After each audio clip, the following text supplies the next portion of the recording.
Welcome back, everybody, to the second episode of the Whalenerds podcast. My name is Slater. I'm here with Eric and Katlyn. Woohoo! Hi, everyone. Welcome back. We just wanted to first say thank you to all of you people for all the amazing feedback and just for downloading and listening to our podcast. We're super excited about it and just to hear all of that. Oh, yeah. A lot of feedback from numerous people. Thanks for all of it. It seems like most of it's been positive. Have you guys heard anything negative yet? Yeah, they said you sounded funny. Oh, man. Sorry for sounding funny. We appreciate the topic suggestions, too. I mean, we can rant forever about whales, but we want to know what you want to hear about, too. Speaking of feedback, Eric and Katlyn just got back from a little marine mammal workshop down in Southern California. Do you guys have anything you want to say about that? Did you learn anything? Yeah. They left me, by the way. I was supposed to go, and my phone, I guess, just didn't go through when they tried calling. Yeah, we learned a lot. But the one thing that you missed out is it seems like everything was pretty depressing this year, but informative.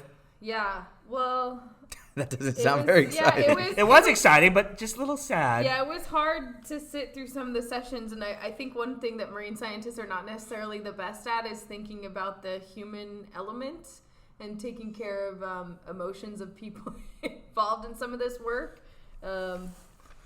And so it was kind of hard to hear about endangered species and what are our plans for how to conserve populations that are really just on the brink, if not already too late. And then we followed that discussion with the impacts of plastic in the ocean, which has also been very hot in the news and is also a pretty sad story. So It's more than just straws and cups. Yeah. It's more than just straws and cups. One of the big things that a lot of people already know this, but it was just emphasized again this time was clothing. Simply washing your clothes does put microplastics into the ocean, so that was kind of concerning. But there are a few things that we talked about, with the panel over there that are being done to even prevent that. So it's kind of hard. You can try, but there's little things that you probably don't even know that are still kind of putting plastics into the ocean.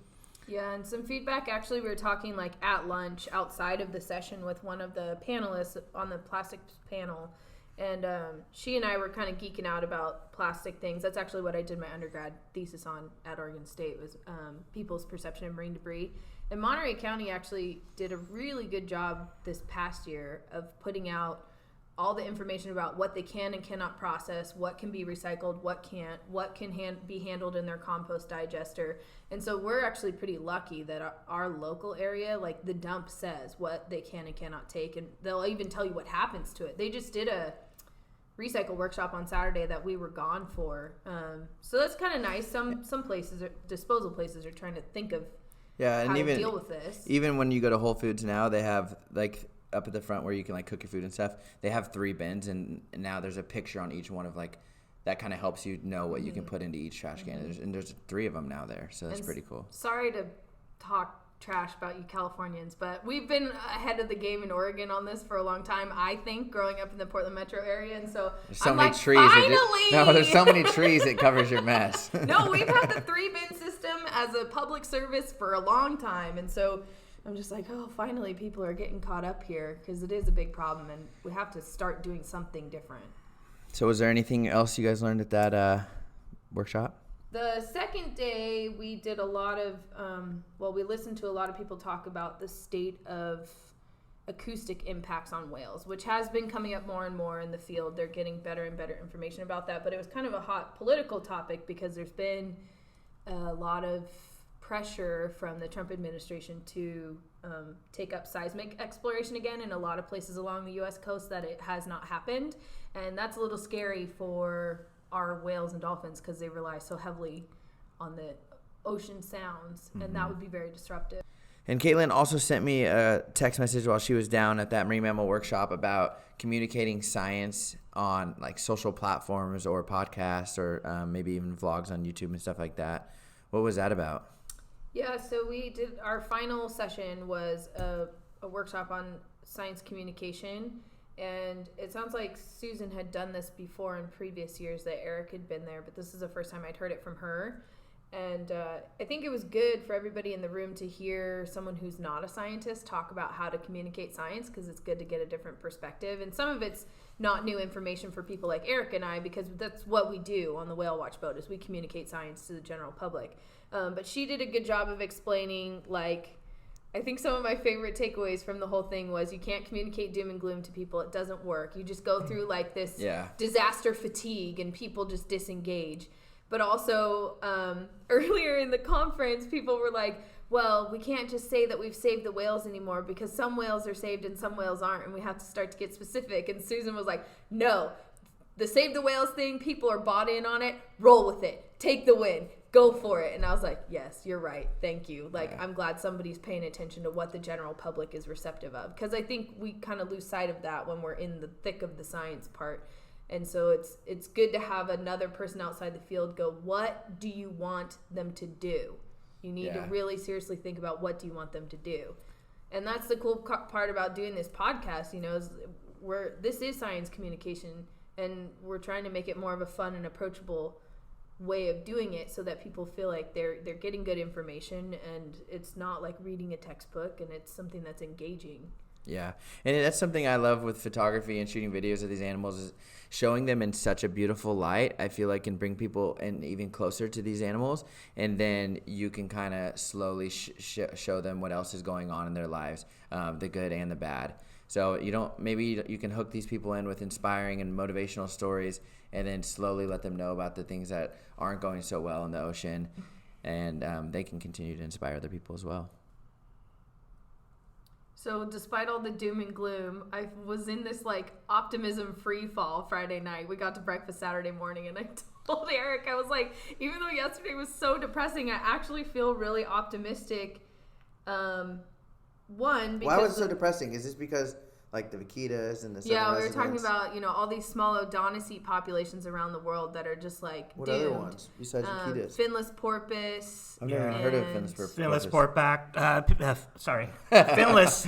I just made up an animal. Finless porpoise over in China. The humpback dolphins. I was just gonna say I want to see a humpback dolphin. Yeah, west coast of Africa are not looking too hot, and there's a lot of area for them to cover with that one. You know, it's not like the vaquita where it's only the northern part of the Gulf of California, you know. So, there's a lot of area that needs to be covered. And all of the Amazon river dolphin subspecies and species are also in trouble, the freshwater dolphins.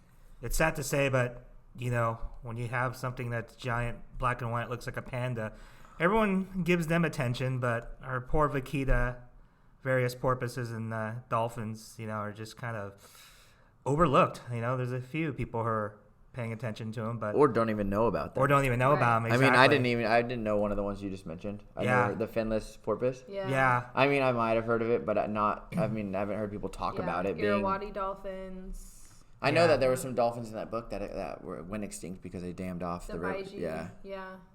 And in the Amazon too, they've lost populations of dolphins from diverting water from the river, damming it, or not paying attention that they were in there as the levels got low. It's actually super amazing that we are able to see the animals that we have here in this bay, because after reading that book, The Death and Life of Monterey Bay, I mean, we pretty much hunted everything. It wasn't just whales. It was whales, abalone, the sea otters. Even the kelp. The kelp. And then it went to the kelp, and then there was like pretty much nothing. And then they kicked all the fishermen out, and then the sardines. Yep. And then they kicked all the fishermen out, pretty much for the most part, and it's really come back. Yeah, we're getting to this like new established status quo, and it's still very fragile in Monterey Bay for sure. But what I would say about one of the big reasons why I love marine science is marine scientists are some of the most innovative and creative people I know, because they work in an environment that they cannot be in physically most of the time. So they have to think of how to use all their context clues from the ocean to answer the questions they're trying to answer. Like, we listen, a lot of information we get about these really rare whale species is from acoustics, because you just can't sit on a boat all day, every day, and hope to see them. And so thinking outside the box all the time is one of the reasons why I love marine biology. And I really do think that we are going to be able to solve some of these problems. What I've been seeing lately is the shift of like, I think we're going to have to start to talk to social scientists to really have a conservation messaging plan that works well. I think we're going to have to reach across party lines and start working with other adjacent fields to get answers and solutions to these problems. And I think that's very big of marine scientists to try and branch out and reach out and think, realize that they're not going to be able to solve this on their own.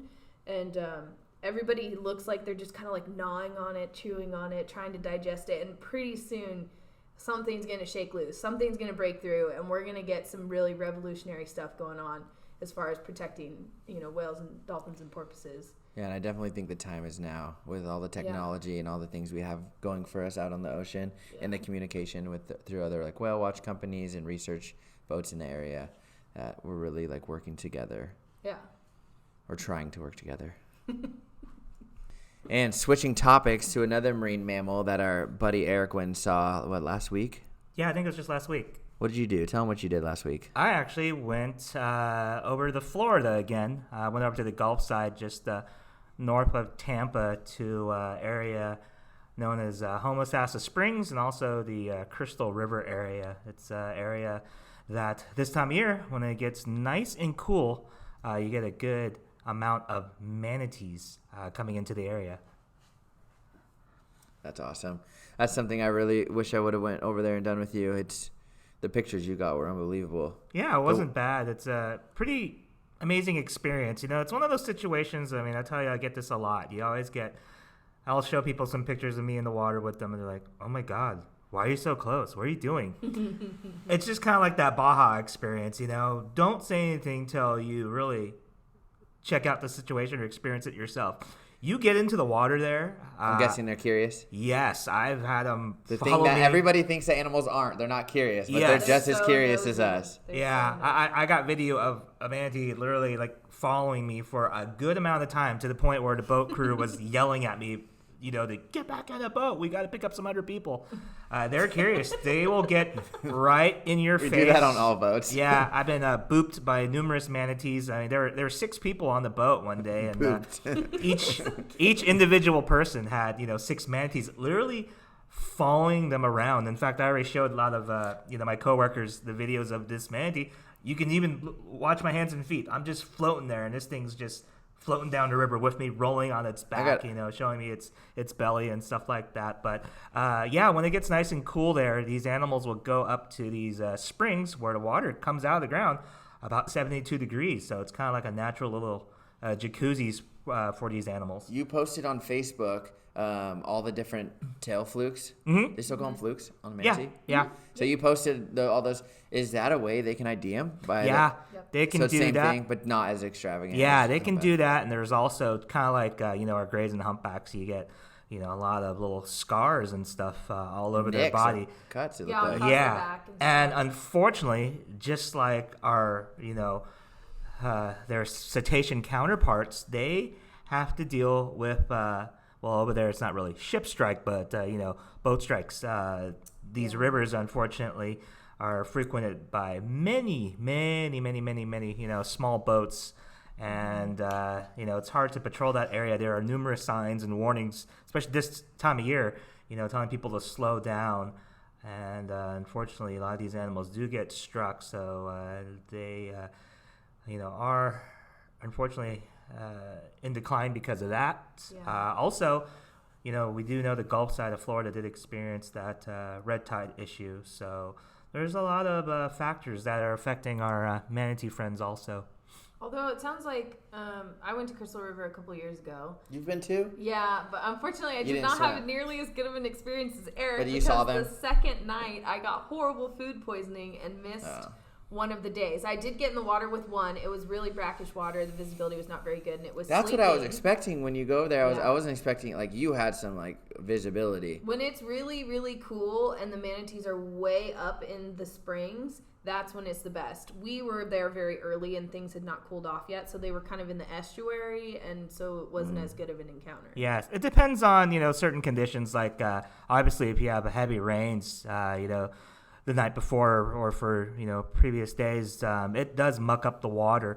One thing I've learned, just going up and down the Gulf Coast side, is the most popular areas to do this experience is Crystal River and then the Homosassa Springs area. Crystal River, just like the name says, the water is crystal clear, but there's a lot of people there. Yeah. Also, Homosassa, the water is, in my experiences, has been not as clear, but it's there's not that many people there. You'll literally have the animals all to yourself. So if you're in for a more personable experience or a more mellow atmosphere, Homosassa Springs is the way to go.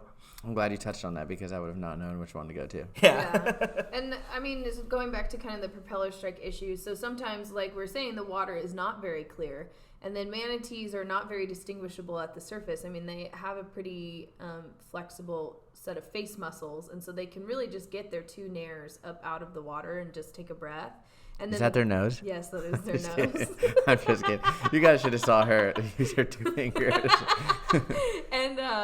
And then the rest of their body blends in pretty well with the surface of the water, or like it's pretty camouflaged if it's murky, and their back doesn't usually break the surface too much. So it is easy for boaters, if they don't have a trained eye, to totally miss a manatee, and that's why they say that you really should go slow, just so you have a better chance of spotting one in case you're like really, really close. Yeah, it's just kind of like, especially this time of year with our gray whales, 50-foot gray whales, you experience, whale watchers know, can literally disappear from you, and these manatees aren't exactly a tiny creature.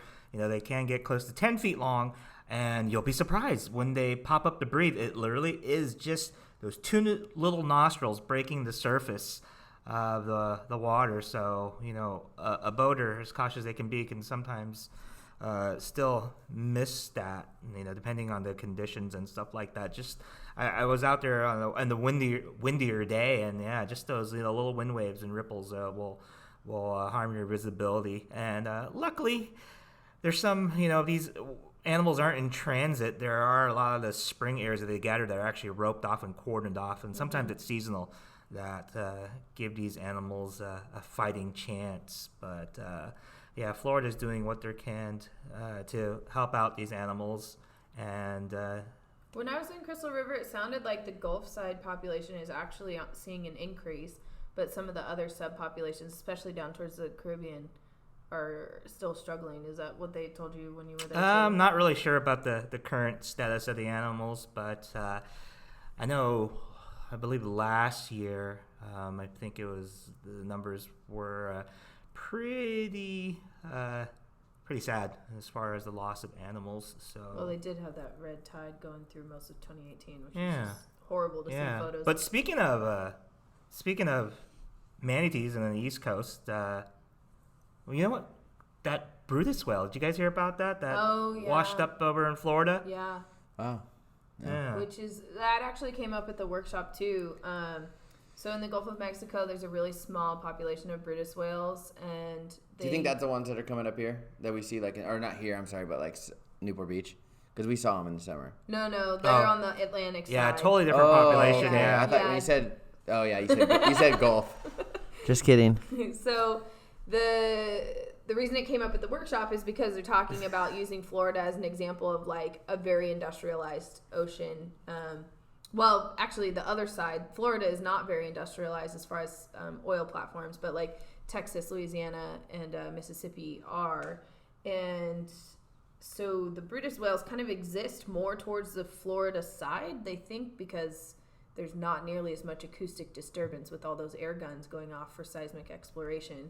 But yeah, they said that population is probably only about 30 animals. Yeah. And I forgot the exact area, but yeah, it's way off the coast of Florida. I remember the acronym they put on the map that they gathered was DC. So it's a canyon. You folks from the Gulf Coast or the East Coast might know what I'm talking about. Yeah, whatever is way off the Florida coast. Yeah. And oddly enough, I am a protected species observer for the seismic industry. I took a certification a couple years ago, and Brutus whales are one of those species where you are allowed, if you are on an air gun boat, as an observer, you're looking for endangered species in the vicinity of the air guns behind the vessel, and you are allowed to cease you're allowed to tell the captain, shut everything off if you see a Brutus whale, because it is a species of real special concern. So seeing one dead on a beach over there or over on there. our side as well? No, just only over there and only on seismic boats where they have allocated an observer. So do you know anything about our Brutus whales? Not on this side of Mexico? too much. On the Pacific coast. Yeah, our Brutus whales, on the Pacific. For guys like me and Slater, who are from Southern California, worked out of there for a bit. We do guesstimate there's about a dozen Brutus whales that actually will frequent the Southern California area. So when things warm up, you can probably definitely get a chance to see those. I know one of our last El Niños, it was pretty good off of the coast. Pretty much all the Southern California boats, got to see him. I personally saw him off of the Long Beach boats. I do know Newport and the Dana Point boats. Got to enjoy him too, and I'm pretty sure our buddies in San Diego definitely had a chance to see him too. Yeah, I remember the first time I saw the Brutus whale, and I actually flew the drone down in Newport, and they're fast. They're fast whales. We were like talking... a smaller fin whale, you know? Yeah, basically a smaller fin whale. And I remember when we first started seeing them, there was always that little debate when we had pictures, especially, without drone footage, when you just look from the side, you look at that dorsal fin, you're like, that dorsal fin looks kind of funny, but I'm not sure what it is. But then we all realized when we found out. More educated about the Brutus whale is you need those drone shots help out a lot, because you can see those ridges above the animal's head, and that will give you positive identification, whereas your fin has was it a single or two? I think it's a single ridge, and then your Brutus is going to have 3 distinct ridges. So that was just the fin whale has the white asymmetrical coloration on the lower jaw. But I mean, again, like same thing with the Brutus whale, trying to get it to have its head up out of the water enough to see the ridges. The same thing with the fin whale; it's hard to get that view. Or that angle. Down in Southern California where you have better visibility, sometimes you can see it more easily. You can after seeing them now more often down there, or in the past, you could tell. You could kind of tell. Yeah, it was hard. Well, certain captains won't usually get you on the other side of the whale, so sometimes it's just up to a good photographer or a drone. I know sometimes when you're few of us who've been on research boats, you will have a captain who knows it's his job to go left side, right side on the whale. But with those Brutus whale situations, we couldn't get to that on the whale watch right boat side to confirm if there's a white jaw or not. You're really just keeping the sun out of people's faces. Yeah, exactly. And sometimes the encounters are probably so brief that you can't even try to get on both sides. 6 of the hours. animal. All right, so we thought about concluding the episode with some questions from you guys. We did get a few questions on my Instagram personally, and then a couple on the Whalenerds Instagram. And if you're not following the Instagram, make sure you follow us at the Whalenerds on Instagram. But one of the questions was asking about rare sightings in the Eastern Pacific. And it got me thinking about the right whales that used to be in Monterey. But in that book that I just read, they talked about how they pretty much killed every single one of them. And I haven't seen a right whale. I've never seen one. Yeah, or North Pacific right whales, especially here in the Eastern Pacific. It's always been kind of a gloomy picture. There are guesstimates that it's probably 30 animals. Not much is known about them, as I always say. Good research with whales hasn't started, probably they probably only started about 40 years ago. People used to look at a right whale, and instead of going, oh, cool, right whale, it was like, man, that's like 100 barrels of oil. But $1,000. Yeah, that's exactly. all they took from $1,000. All it was worth. Yeah. So back then it was probably. that equals like probably 10. Yeah. So those whales, seeing them is obviously a privilege, and you're probably going to be you are the luckiest person in the world. The last sightings that were just a few years ago, there was one off the Channel Islands, one off of La Jolla, and then one literally in the surf, pretty much in the surf of the La Jolla area. The media actually got a video of it, and they posted it. They posted it, and it's funny. It's literally right in front of the a prestigious marine lab right off of Scripps area, and it took people a while to look at this video going, that doesn't look like a gray whale. And then finally people chimed in like, oh, you're right. That's actually a right whale. So those were the last confirmed sightings of these animals. I forgot the exact date, but it was just, last year or 2 years ago? Yeah, I think the news one was last year. They were talking about, it's gray whale migration It was during season. our first Here year. there is this right whale rolling around in the surf. Yeah, so this whale is, quite a rarity. The migration pattern, they're kind of figuring it out just from sightings, obviously Gulf of Alaska and then down towards Baja. Even sightings they're going pretty far offshore. It seems like there was a Alaska sighting. Not Almost Alaska, Hawaii. Almost to Hawaii. So, what we thought we knew is kind of being expanded, so In there's that book- so few animals we don't know yet. In that book, when they talked about how they pretty much hunted all of them, do you think that they meant up and down the entire coast? Like it kind of sounded like they hunted them out of the Monterey Bay. But do you think that this was because they hunted all the way down to Mexico, all the way to the gray whales? And Oh, yeah. So Oh, yeah. do you think they hunted the right whales all the way up and down the coast? Yes. Yeah. Okay. Oh, yeah. So It wasn't like majority here. I took Yeah. a It was all picture- spread out. I Yeah. took a picture of one of the slides from the workshop because they talked about the North Pacific right whale. And it says they estimate 21,000 to 30,000 right whales were killed in the decade of the 1840s alone. 10 years, 30,000, potentially 30,000 right whales. And then the other thing that they talked about, which Eric and I knew about this already, but I don't know if you know about this later. The USSR illegally hunted whales for years without telling anyone. They lied on. They had this code to have the logbooks look like they weren't hunting whales, and right whales suffered heavily because of it. I Because think there was that's- still illegal whaling. Is that why the logbooks are kind of messed up, right? They didn't know exact numbers Right. that were taken Yeah. because Right. they weren't all They were all written falsified, down. yeah. Exactly. Yeah, Yeah. right whales, blue whales, fin whales, humpback whales. Yeah, we're all taken Imagine by the dragging Russians. a 100-foot blue whale. Or, no, I mean, they're around 80 to 100 feet, but that's just insane. Yeah, I mean, And all of them. I mean, they were just constantly, every single day, hunting whales. yeah. I mean, you're talking. We're so I lucky think- to what be able did to they see them say? now. Oh my gosh, I forget. I think I wrote it Yeah, down. and we're literally in an area, here in Monterey, we are in an area that historically was, whaling stations, Davenport. It's actually named after Moss a whaler. Landing. Yeah, Yeah. Moss Landing. We even have some old What was timers his on name? the John old timers Davenport? old timers on the wharf who actually remember the whaling stations, and some of them have even taken stuff there. We'll tell. That's going to be another podcast, but I've heard some pretty interesting stories from our old timers and their interactions with the whaling stations here. I think, what is the final estimate of global extraction of all whales during the whaling era? It was like 3 million. It was in the whales millions. It was in the million I think millions. I said 3 million. I think. in all the oceans. Yeah, incredible. That's crazy. Yeah, I mean, we just look at piece by piece. Yeah, blue whales, couple 100,000 taken. So yeah, it's pretty grim. Let's end on maybe a more positive note. Working down in Southern California, we would maybe see like 1 to 5 humpback sightings in an entire year as of since 2014. And now we've been having humpbacks almost throughout the entire year. Not in big numbers, but they've been showing up down there at least a few in a month. So Yeah. One of the interesting, what is becoming a rare sighting, and it's kind of a mysterious thing, is pilot whales. Have you guys seen pilot whales in Southern California? Short fin pilot whales, yeah. short fin. I haven't seen pilot whales. You haven't? Since I was a little kid. That's the thing. But you've seen I'm older than you guys, these but whales. I remember, in Southern California, seeing them off of Catalina Island. But yeah, that's something that a lot of. I've seen them on a survey ship west of Point Conception, a couple 100 miles.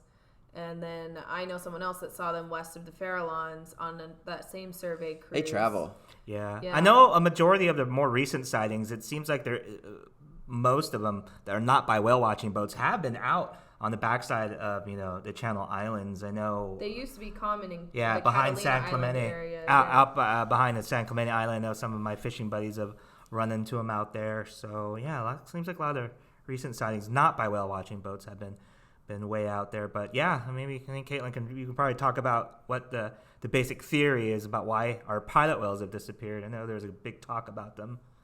Yeah, it's kind of it sounds like a combination of factors, but maybe a shift in habitat is one of the more recent things. But they were extracted for the captive industry. They were popular in aquariums and zoos and things. But then also there was a lot of squid fishing and competition and acoustic disturbance more towards the late 70s. And so that may have caused a disruption where the pilot whales were just like, we got to leave the area. There's too much going on here. We don't like it anymore. And then the mid-80s El Nino, the 82, 83 El Nino really disrupted the squid fishery, and like the squid populations took a big hit. And so they may have just vacated the area because there's no food, and they'd already been disturbed a lot by the fishing boats. And they follow the food around like all toothed whales. They're pretty much. And we did have gill nets around decades ago off our coastline, and they were pretty, pretty much hit by being a bycatch item. And I think still today, a lot of, in fact, if we have any NOAA observers listening, going out in commercial boats, they're still being recorded as bycatch every now and then way offshore. They banned gill nets though in California. Yeah. Yep. And actually Monterey Bay was one of the big places where the like public eye was put on gill nets. A couple people from Moss Landing Marine Labs in the mid-'80s that were graduate students actually lined up a bunch of harbor porpoises with gill net rings around their head, the carcasses on the beach, and like called the news and was like, look at this problem. We are killing all these little animals with gill nets. And they stopped using gill nets. And one of the success stories, which is actually gives some hope for the vaquita too, is harbor porpoise started to re-inhabit San Francisco Bay the last 10 to 15 years. And since the gill net ban has been in place, they think that's a big the San Francisco harbor porpoise, that's a different story. What many people actually led to them to actually disappear from the San Francisco Bay is actually during the World Wars. A lot of people don't know this, but there was actually a huge net actually set across the mouth of the San Francisco Bay to keep out Eric told me to keep out submarines and since then the harbor porpoise actually left. And it was, I think it's been a little bit over a decade that they have finally showed back up in good numbers. In fact, if you guys ever go to San Francisco and you want a good look at a harbor porpoise, ebb tide, when the tide's moving, you can take a walk along the Golden Gate Bridge, look down, and your chances of seeing these harbor porpoise are actually. See Eric there. He's done it multiple times. I've actually done it. I've done it. I've actually done it a few times. I've stood over the Golden Gate Bridge and headed over towards the Marin side and just looked down. I was pretty lucky to get a good aerial view of them. But, they're obviously not a rare sighting anymore in the San Francisco Bay Area. An emerging San Francisco Bay Area sighting that's becoming more regular is humpback whales, too. Yeah, there was actually 60 that they have actually identified, through photo ID that been hanging out in the San Francisco BayArea, and a lot of them are the whales that we are actually familiar here in the Monterey Bay. Yeah, there are whales just visiting San Francisco and then coming back. I do want a photo of a humpback whale on the Golden Gate Bridge. Dang it! I was just gonna say. Yeah, that's my. Someone has a breaching humpback. Oh, I know, it's awesome. Someone also has a photoshopped breaching humpback in front of the Golden Gate Bridge. But that's definitely a shot I want to get. We forgot about beaked whales. We've been really lucky with beaked whales. Yeah, I've been really lucky. I've missed all of them. Yeah, Slater, where have you been? Yeah, 2018 was a good year for beaked whales. 16 was too. The Monterey Bay, yeah. This is my year. 2019 is my year. Yeah, we got what? We had Bairds and Cuviers. Yeah, 2018. Not in 18, but in 16 we had Bairds, Cuviers, and sperm whale. Yeah. Dang. Yep. I'm not missing it. I mean, you guys did you both get to see the nursery pot of sperm whales in SoCal a couple years ago? Yeah, I've seen sperm whales, but I didn't even know what I was doing with the camera then. So it's not now. I want a new shot at photographing them. Be patient. Your time will come. But Monterey is great. Yeah, deep water, beaked whales. Yeah, got a good look at those. Well, good, really, really, really unbelievable good looks at the Bairds. They even had some calves with them. And then Cuviers, oh my God. But when I really wanted to see them, I told someone about them, and they're like, they're no big deal. Wait. Which one do you think is like a higher chance of seeing? It's pretty 50-50 when you look at the sighting information historically for Monterey Bay. They see both quite often, especially the seabird trips. When they go offshore, they see one or the other pretty often. Was it the Bairds that you said they had recordings of like 2 hours? Cuviers can dive over 2 hours. Cuviers can, confirmed. Yeah, it's been 2 hours and 17 minutes. But it was really weird. Our sightings, the last sightings, we tried to put like 2 to 3 other boats on them. you expect the long diving whale to come up and stay up for a while, like sperm whales No. and the bears stayed up forever. These things literally showed their dorsal fins like 2 or 3 times and disappeared. And we tried to put them. Other boats came by, behind us, and they're like, that's all we saw. We saw those dorsal fins from a distance, and that was it. I was like, so did we. So they're not much. So yeah, my friend who told me they're no big deal. Unfortunately, she was right. But it was still a good experience, obviously. I have a theory on that. Maybe you found them right when they found some food, so they were like taking a quick breather and they were going down. Yeah, that's my theory. It's interesting because that's my experience with Cuviers too. Is they're pretty brief at the surface. The Bairds, one time I was on a long range trip and we actually waited for the Bairds to come back up, and they came back up in the same spot after about 45 to 50 minutes.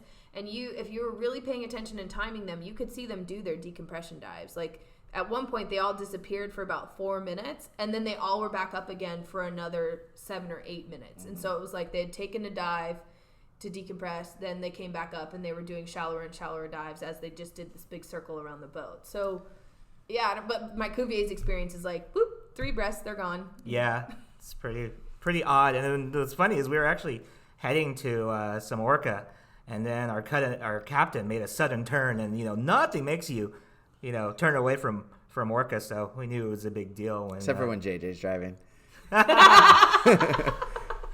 Just kidding. We did see a puffin one time, and he wouldn't turn to look at it. I wanted to see the puffin.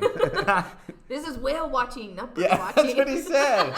Or when was that JJ or was that Chris? When we found that Nazca booby, same thing, remember? Yeah. He made a good effort to get us on that thing. That thing came so close to our boat. Yeah, I mean, twice. It flew right over us before a quick circle. And that's a whole nother level of rare sighting situations, is we also are looking at rare birds when we're out there on the water. So what we're saying is, if you guys want the rare sightings, you need to try to go whale watching as much as possible. Just go. Just get out there. Yeah. As long as the weather's good, it's a good time to go whale watching. Yeah. And as I always say, whales, birds, dolphins, they don't read textbooks, just because it's not the right time of year for something. Just get out there. You just never know what might pop up, what might happen, just because it's not something that's not in season, or your favorite animal's not going to be out there. Yeah, just get out in the water as much as you can. Yep. Well, I think that was a really long conclusion. Get us going on rare whales. I told you, we can talk forever. These are gonna be like 6 hours one day, because we're just gonna keep talking. We'll have to break it into part 1, part 2. Yeah. But we just want to for sure say thank you to all of you who made it this far in the podcast and listened to our last one. If you guys have any questions, comments, or anything of that nature, please send us a DM on the Whalenerds podcast on the Whalenerds Instagram. And we'd love to hear feedback. And thanks for listening. All right. Bye, everyone. Go whale watching. Thank you.